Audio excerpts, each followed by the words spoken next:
Hi everybody, welcome to Merit School of Love. My name is Neo and this is my lovely wife.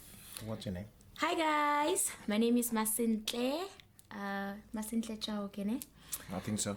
Welcome to Merit School of Love, guys. We love you so much. We are finally doing the videos now and it's gonna be a lot of fun. So welcome guys. We love you so much. Yeah, and thanks for the likes. Thanks for the support, guys. Thanks for partnering with us in what God is doing in our lives, and stuff. It's not about us. It's about, creating a culture basically that harnesses and that acknowledges that marriage is something that God has founded and it needs to be done God's way in order to be done right. True. Yeah. So, well, basically the purpose of us starting today, well, we're excited that we're doing this. We're finally having a video, right? Doing it this way. So guys, this is our 2nd year anniversary. So basically what we're going to be talking about in this video is how the 2nd year has been basically. So I'm going to quickly start and then you will continue how it has been. So I'm going to talk about the faithfulness of God financially for us.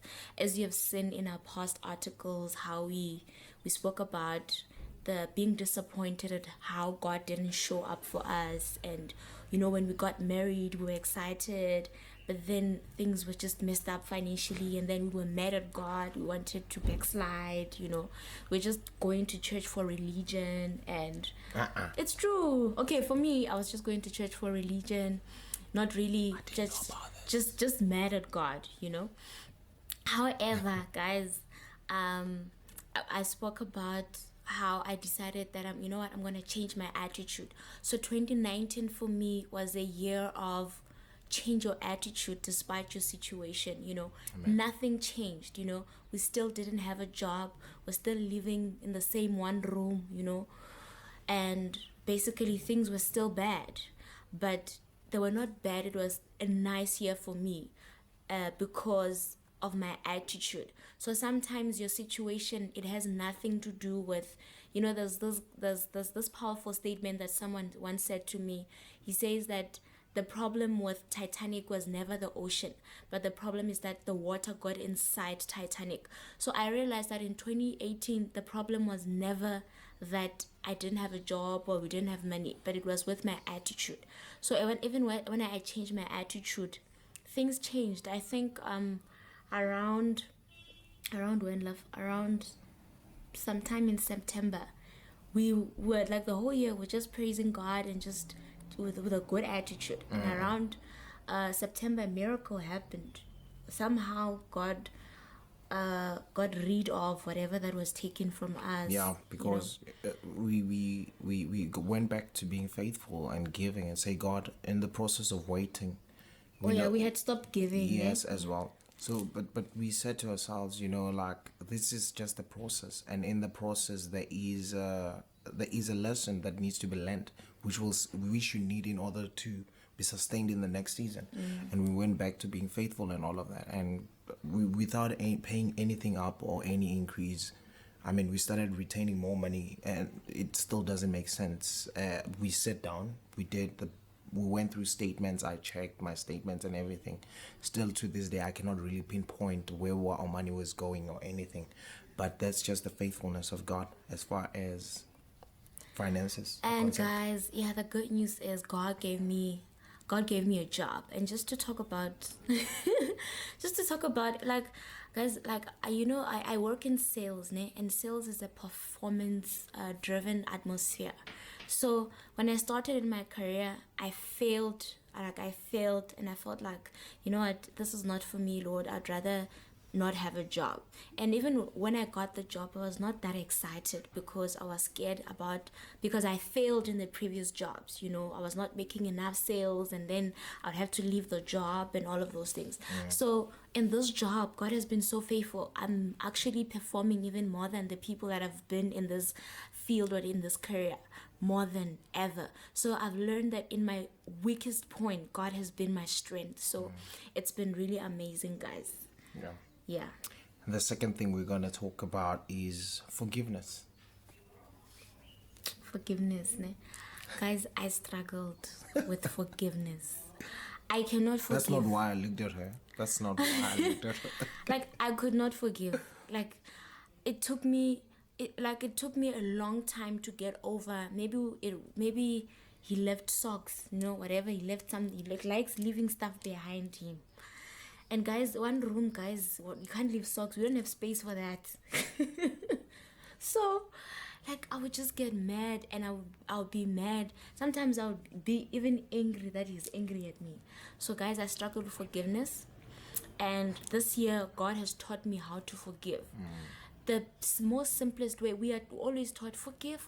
But, guys, how do you really forgive a person? So, I've learned to speak to God about the things that hurt me about my husband. So, I would, like, if I feel hurt about something, I would go to church and I'll say, Lord, you hurt me. He doesn't want to cook. He doesn't want to buy me flowers. Like, it's small things, guys, that make us mad in marriage, let's be honest.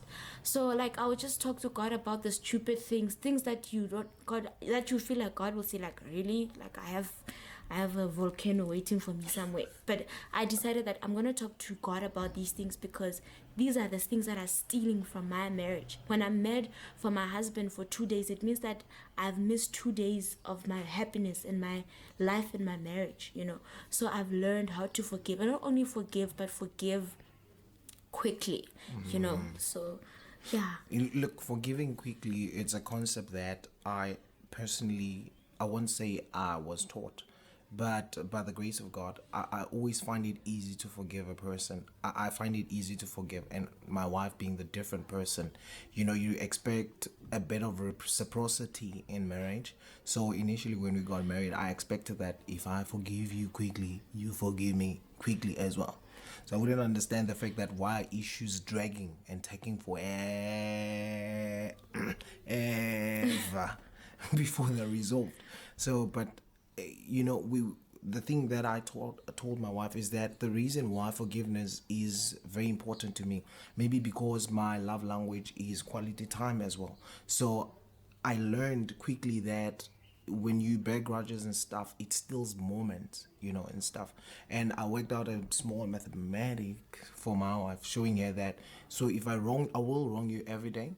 And if it takes you 5 hours for you to forgive me, it means every day we have what? We have 5 hours less in a day together. We have 19 hours where we can be talking and stuff. So every hour day is not 24 hours. It's that. So at the end of the day, it tends to be a lie if we say, 2 years in marriage.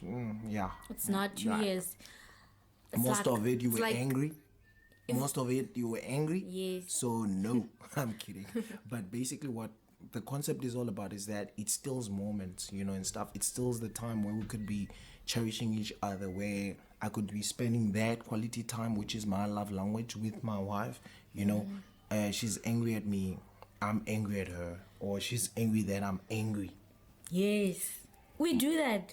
Why do we do that? I don't know, more especially women. Yeah, we do that. We are mad. That is mad. Yeah. Yeah, women do that. Yeah. Women, please tell us why you do that. Okay. Yeah. So the next thing will be basically seeing their scars. We were driving, we were ministering somewhere outside. I think it was in Lesotho, and on our way driving there, the Lord started speaking to my wife. I think we had a fight that day. Yeah, we had a fight. A terrible And then I cried to God about it. Okay, Yeah. guys. So we had a terrible fight. He is obsessed about time. So when we don't leave on time, it's like a serious fight. So, like, it just escalated to something that was Yeah. just big. So I cried to God. So unfortunately, I couldn't go to church or go out. So I had to, like, pray in the car. So God started speaking to us about scars, how in marriage we are so harsh with each other. We are so impatient with each other. Like, why does he have to leave stuff around? Why does she has to have that nasty attitude? Why can't she forgive me quickly? Why can't she just be fine? We are so harsh and not gentle with one another. Yeah, definitely, yeah. And maybe the thing is that we need to understand basically that there should be a degree of sacrifice in marriage at all times. What we learned about the issue of scars is that the underlying issues to your partner's reaction and how they handle matters an issue as much as its frame of reference. We come from different backgrounds, and stuff. We were raised differently. That means we handle issues differently as well. We process information differently, basically. But as far as handling issues in marriages and all of that, I like something that one pastor said. He said, it doesn't matter what happens, you're being trained in life. It doesn't matter whether your neighbor you grew up in a neighborhood where there were no fathers. You have been trained that a man doesn't stay. Subconsciously, you were being trained. So those are some of the things you need to understand in your partner's life. Sometimes you need to dig even deeper and find out where they're from, what they struggled from and stuff, because those are scars that they have. And in order to have the grace and the patience to be able to administer healing to them, because you gotta understand that's your part as well, and that's your part as a partner, to administer healing to your mate as well. But in order to get to that level, you need to be willing to learn and see their scars for what they are, so you can become part of this of the healing process. Yeah. No, one of the things that God said in the car was, love is not meant for happiness, but love is meant for healing. So most of the time we come in marriage scarred and hurt by the things that happened with our parents and how we grew up, and poverty. Like for example, I had to learn how to use money, because most of the time there was no money. So you find that you have an impulsive spouse, and then all of a sudden you're like, why are we always spending money? But this person has never gotten an opportunity to use money, so they feel like, now I must use money, I must enjoy my life, and which makes them impulsive. So if you go deeper, find out how your spouse grew up. Like I had to learn the culture of how he grew up. He had to learn my pains and my scars. For example, when I lash out or I'm impulsive, instead of saying, oh baby, why were you impulsive? Instead, if he's gracious and say, love, I understand your pain, I understand your scar, and then we deal with the issue. So we don't deal with the symptoms, we deal with the roots. Why is your partner always angry? Why am I always sad or depressed? Or why am I always impulsive? Why am I shouting? Maybe every time at the house there's always shouting, the mother is shouting. So those are some of the things that we learn. So the more you learn about your partner's scars and heals, the more easier it is for you to heal. Yeah. Look, we can talk about a lot of things, but for us that sums up about our year, basically our second year in marriage, and the lessons learned and what God has taught us basically in this second year of marriage, and we're grateful for it. And we still say that in this season, marriage is a beautiful thing. If you can imagine, if the creator of the universe, the first institution that he initiates is marriage, you gotta understand that there's so much depth to that, to a point that we can lean on that for the rest of our lives and still find so much from it. Because this thing, I love the reciprocity. It says, husbands, love your wife as much as Christ loves the church, the simile. It means the more, as the head of the family, the more I study how much Christ loves the church, the more I understand the sacrifice, the value of the sacrifice, the more I can be able to do the same and lay down my life for my wife, even if it has to be literal. But that's the lost mystery of marriage, is the fact that it's something that God initiated, but we want to do it our way. Just like how we do it in everyday life. God blesses us with cars and everything. We faithful stewards when God is still doing that. But the moment we own it, we have it. The moment the millions are in the bank account, now it's like, God, you can step aside. Let me manage these finances, True. So we see God in the initiation of things. We want him to initiate things, but we do not want him to help us in the continuity and sustain things, that he has already started. So yeah. Thank you, guys. That's about that. Is it?